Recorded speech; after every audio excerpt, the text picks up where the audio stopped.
बिस्मिल्लाहिर्रहमानिर्रहीम।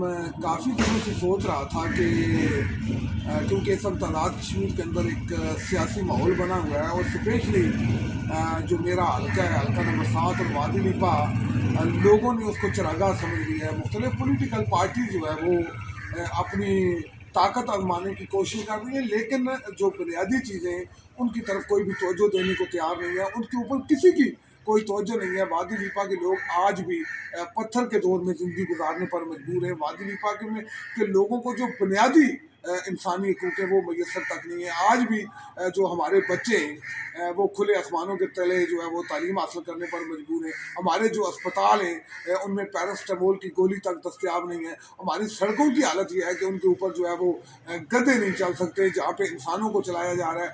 और हमारे वादी लिपा के अंदर अगर मैं बात करूँ तो वहाँ पे जो है वो तरक्याती स्कीमों की मद में करोड़ों रुपए जो है वो हड़प कर दिए गए। गुज़श्ता जो ADP आज़ाद कश्मीर की जो मंजूर हुई थी उसमें वादी लिपा में जितने भी इलाकों में वाटर टैंक्स या वो जो पानी के जो काले पाइप, क्योंकि आगे माशाल्लाह वैसे भी इलेक्शन है, तो वो जितनी भी स्कीमें रखी गई उन स्कीमों का कहीं पर भी कोई वजूद नहीं है। पूरी वादी लिपा जो है वो अपनी बेबसी की एक तस्वीर बनी हुई है।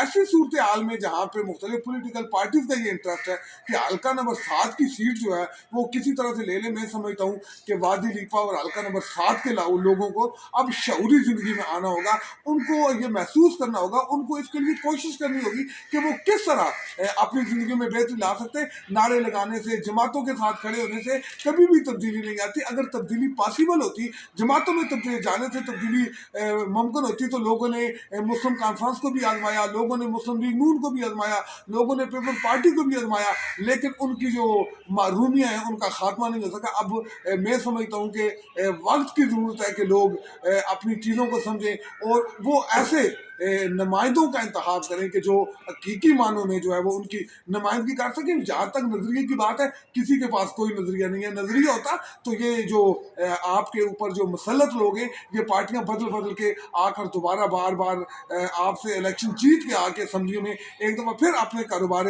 सल्तनत न चलाते, बल्कि वो आपकी मारूमियों का अजाला करते। तो मैं हल्का नंबर 7 के अवाम से ये गुजारिश करूँगा कि ये जिंदाबाद मुर्दाबाद की जो हमने गर्दान पकड़ी हुई है, उस गर्दान से बाहर निकले। हमें हकीकी ज़िंदगी की तरफ आना पड़ेगा, हमें हकीकी मसाइल की तरफ आना पड़ेगा, और हमारे हकीकी मसाइल हमारे अंदर मौजूद लोगों ने ही निकालना है। और आजकल तो माशाल्लाह हल्का नंबर 7 में आए रोज़ एक नया नमूना प्रोड्यूस हो जाता है। हर दिन एक नया मॉडल जो है ना वो हमारे सामने ला के खड़ा कर दिया जाता है कि ये इलेक्शन में होंगे ये। और वहाँ बड़ी बड़ी बदकिस्मती ये है कि कुछ तो ऐसे नमूने भी आ गए कि जिनके वालिदैन सोशल मीडिया के ऊपर ये स्टेटमेंट दे चुके हैं कि हम तो फलां के साथ हैं, हमारी नस्ल में से भी अगर उसके खिलाफ कोई खड़ा होगा तो वो हम समझेंगे कि वो हमारी नस्ल में से नहीं है। और आज तो मेरे ख्याल में लिपा में बरियानियाँ चलनी भी शुरू हो गई हैं, और मुख्तलिफ जो हमारे इलाके हैं, हमारे हल्के के जो लोग हैं, तो उनको कभी बरादरियों के नाम पे, कभी नज़रियात के नाम पे, कभी पॉलिटिकल पार्टीज़ के नाम पे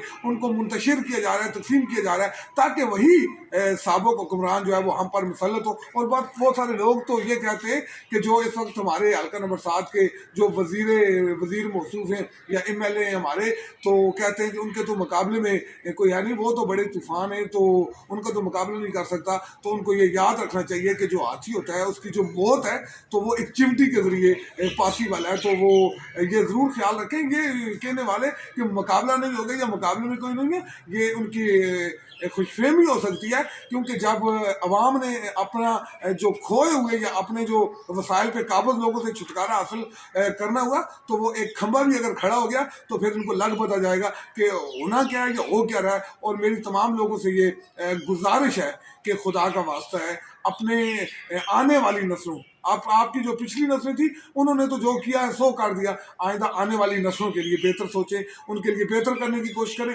अपने लिए उन लोगों को का इंतखाब करें जो आपके लिए, आपकी नस्लों के लिए, आपकी सेहत के लिए, आपकी तालीम के लिए, आपकी सड़कों के लिए, आपके रास्तों के लिए, आपकी मुश्किलात के लिए, आपके मसाइल के हल के लिए जो कारआमद हो, उन लोगों का इंतखाब करें। बाकी आप मुझसे ज़्यादा बेहतर سمجھتے بھی ہیں اور سوچتے بھی ہیں۔ البتہ یہ ہے کہ اپنی انفرادی چیزوں کی طرف جانے کے بجائے اجتماعی مسائل کی طرف جائیں تو انشاءاللہ آپ کے ہر مسئلے کا جو حل ہے وہ آپ کے ووٹ کے پرچی میں پناہ ہے، اور آپ کی ووٹ کی پرچی آپ کے مستقبل کو سنوار بھی سکتی ہے، بگاڑ بھی سکتی ہے، تباہ بھی کر سکتی ہے، اٹھا بھی سکتی ہے۔ Thank you very much.